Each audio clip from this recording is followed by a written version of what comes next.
E aí, pessoal, tudo bem com vocês? Eu espero que vocês estejam maravilhosamente bem e hoje eu lhes trago talvez uma das partidas mais interessantes de xadrez que já foi jogada. É uma partida entre Anish Giri e Magnus Carlsen no campeonato de Meltwater, que foi jogado em 2021. Essa partida é muito interessante, ficou muito famosa porque o Magnus sacrificou a dama no oitavo lance da abertura. Mas, na minha visão, né, o ouro da partida tá no jogo depois do sacrifício de dama. O próprio sacrifício é bem interessante, mas a partida em si é muito bem jogada. Então, sem mais delongas, vamos a ela. O Anish começa com o peão em E4 e o Magnus responde, é claro, com a defesa siciliana, é o que ele mais joga contra o peão E4.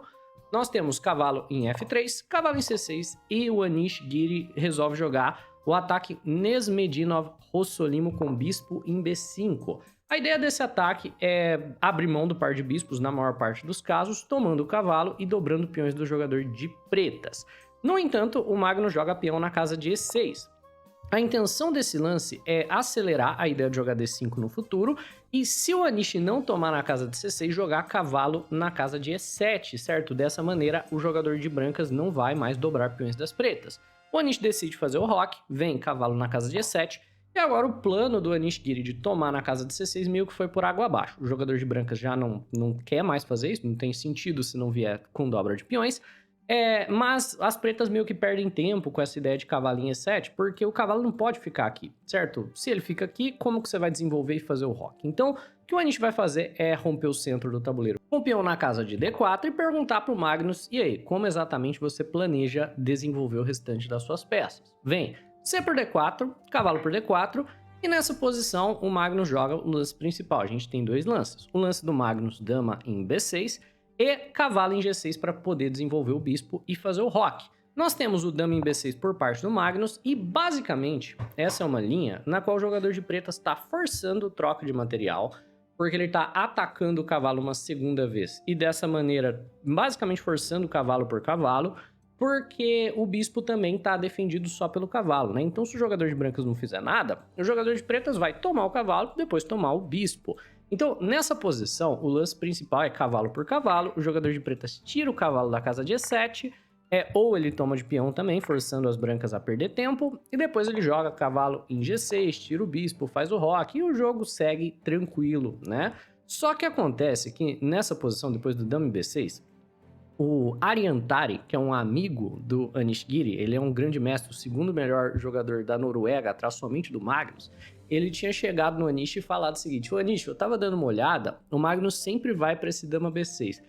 Por que você não tenta, para surpreender o Magnus, o lance bispo na casa de E3? É um lance que nunca foi jogado e eu chequei com o Stockfish, que é um lance perfeitamente jogável." E o Anish, beleza então, né? Vamos jogar. Bispo na casa de E3, inovação teórica, nunca foi jogado antes dessa partida no mais alto nível de jogo, né? É um lance que foi inaugurado por super grandes mestres nesse torneio de Meltwater e vamos botar à prova do fogo essa linha. Qual a ideia do bispo em E3? A ideia, depois que o Magnus toma o cavalo, com a ameaça de ganhar o bispo, não tá ameaçando ganhar o bispo coisa nenhuma. O Anish joga o lance da preparação, peão na casa de A4, e o cavalo tá cravado. Então você não pode jogar, tipo, o cavalo toma bispo, senão você vai perder a sua dama, certo? A ideia é essa.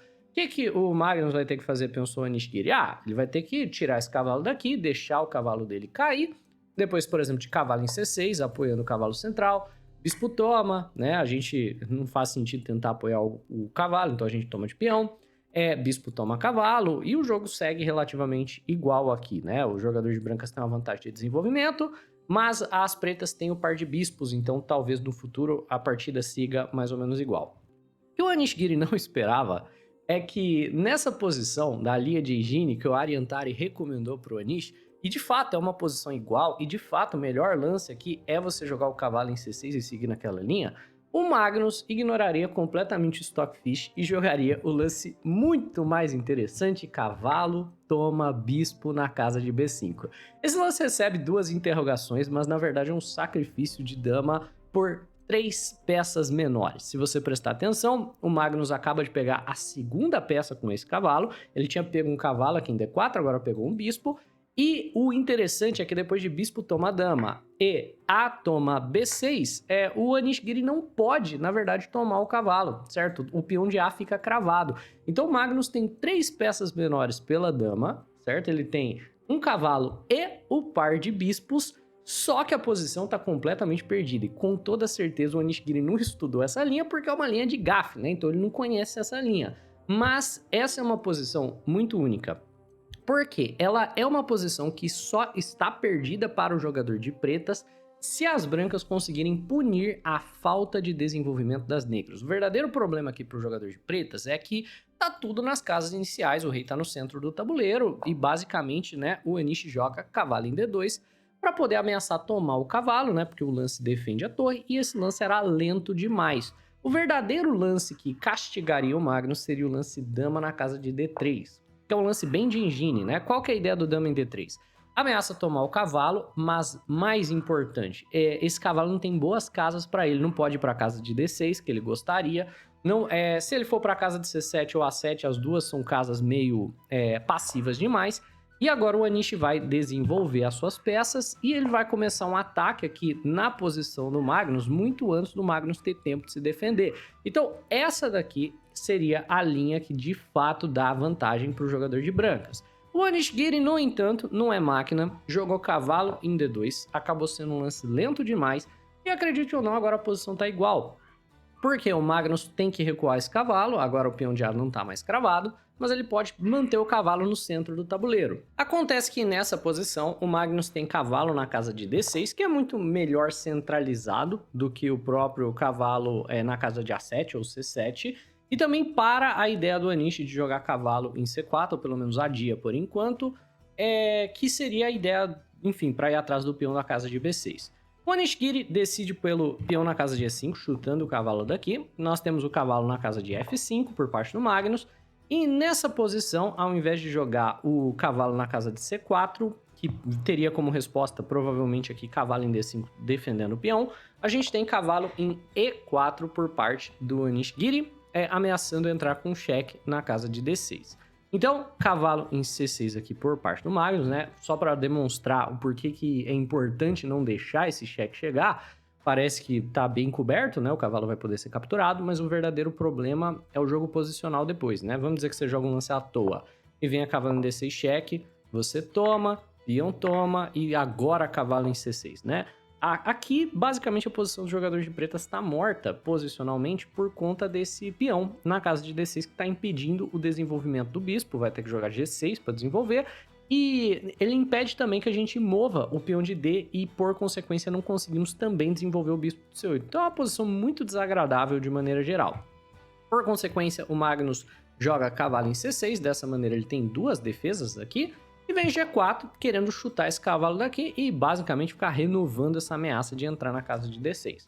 Aí vem cavalo em H4 por parte do Magnus Carlsen e nessa posição, peão na casa de F4 por parte do Anish Giri, querendo que romper o centro do tabuleiro com o peão na casa de F5 com a ideia futura, né, de expor o rei do Magnus que ainda está no centro do tabuleiro, né? Por que nessa posição não foi jogado o cavalo na casa de D6? Porque agora, depois de bispo toma, peão toma, não tem mais um bispo que não consegue se desenvolver aqui, né? Então, o propósito do lance meio que era manter o bispo preso. Então, com o bispo podendo tomar o cavalo, não faz tanto sentido. Então, F4 aqui por parte do Anish. Peão em H5, o Magnus começa a desenvolver as peças nas casas iniciais mesmo. Ele vê, olha, tá tudo no fundo do tabuleiro, mas eu consigo colocar para jogo se eu abrir a coluna H. Então, esse H5 é muito interessante. Se você avança, o meu cavalo volta para F5. Se você não faz nada, eu tomo. H3, peão toma e a coluna H está aberta para a torre do Magnus Carlsen. E nessa posição, Magnus Carlsen joga um lance bem difícil, né? Mas é um lance muito inteligente no ponto de vista prático. Ele joga peão na casa de D5, que é, na verdade, um sacrifício de peão. Com qual ideia, né? Para eliminar parte do controle central do Anish, a ideia do lance é tirar esse peão da casa de E5 para ele poder jogar algo como F6 no futuro, também para ele poder desenvolver as peças. E é um sacrifício de peão, mas é um sacrifício temporário, porque é muito difícil para o Anish Giri seguir o jogo mantendo esse peão na casa de D6, que já vai estar atacado pelo bispo. Então a gente tem peão toma en passant e o Magnus já vai atrás do peão de maneira imediata com torre em A5. A ideia desse torre em A5, é claro, é recuperar o material jogando torre em D5, dando um duplo na dama e no peão que já está atacado uma vez, também desconectando a dama da defesa do peão.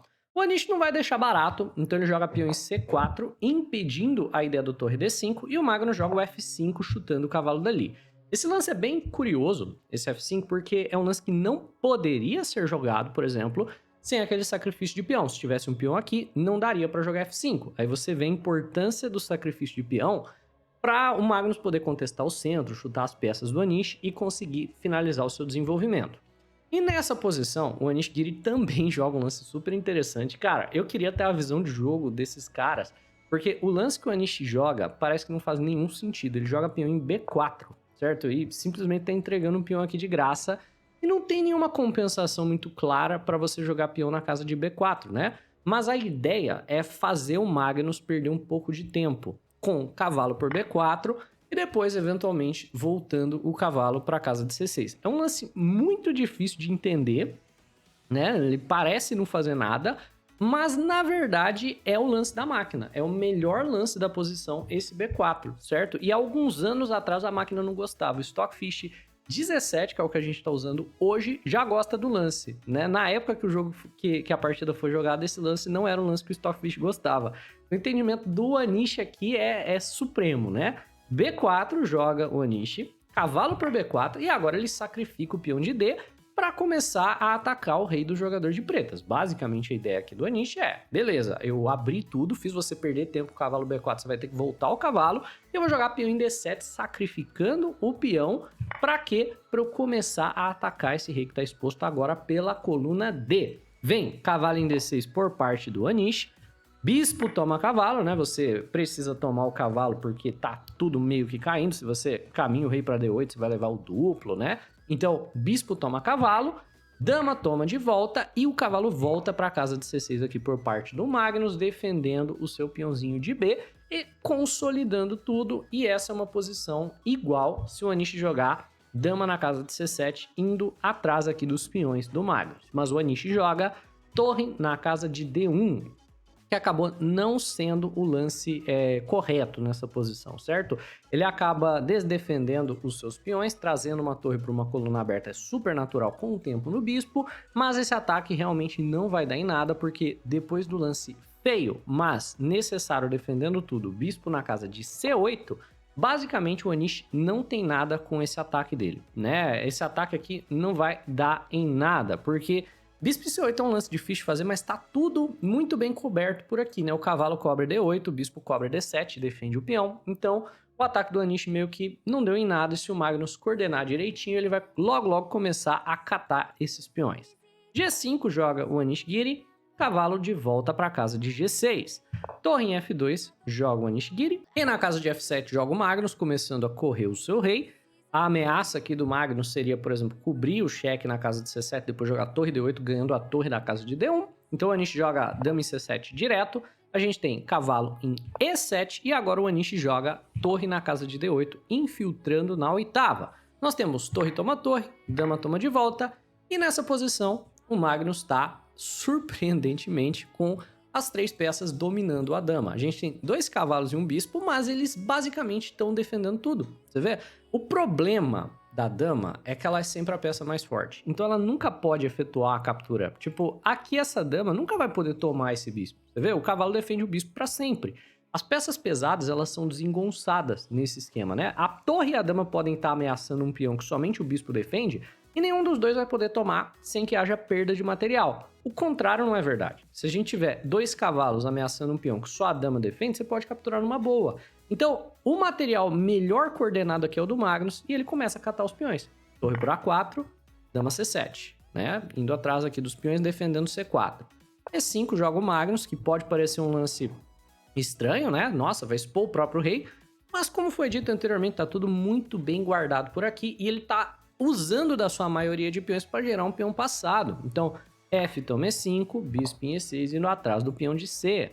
Dama por B7, torre por C4, dama por B6, cavalo por E5, e de repente o Magnus simplificou a posição para uma na qual ele tem um peãozinho passado por aqui. E esse peão aqui do Anish também não está muito seguro, não. Torre em E2 joga o Anish Giri ameaçando o cavalo. Torre em C6 joga o Magnus com tempo na dama.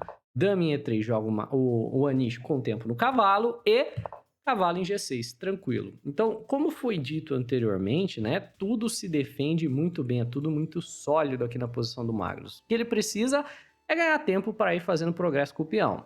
Então, rei H2, bispo em C4 tocando a torre. Torre na casa de B2, torre na casa de E6 tocando a dama. Dama na casa de F3, torre em E4, apoiando o avanço do peão no futuro, né? Ó, esse torre em E4 aqui é um lance bacana. A gente tem torre em B7 aqui por parte do Anish infiltrando. Bispo em E6 aqui, o Magnus solidifica tudo. Em G1, torre G4 cheque, rei H2, torre por peão de G. Caiu mais um peão e agora o Magnus vai fazendo progresso.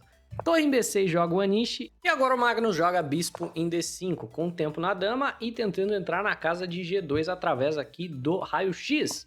Dama em E3 joga o Anish Giri, não ameaçando nada, torre G2 é bem incômodo. Depois de rei em H3, torre na casa de G4, aqui joga o Magnus. O rei volta para a casa de H2 e parece que o Magnus não conquistou nada, mas essa torre na casa de G4 apoia o avanço do peão, então peão em F4, seguido por dama em D4, né? Basicamente esse dama em D4 tá ameaçando o quê?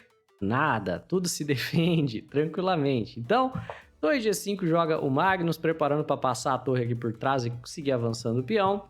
Torre D6, certo? Não ameaçando nada novamente, porque tá tudo muito bem guardado. E F3 avança logo o Magnus de cara.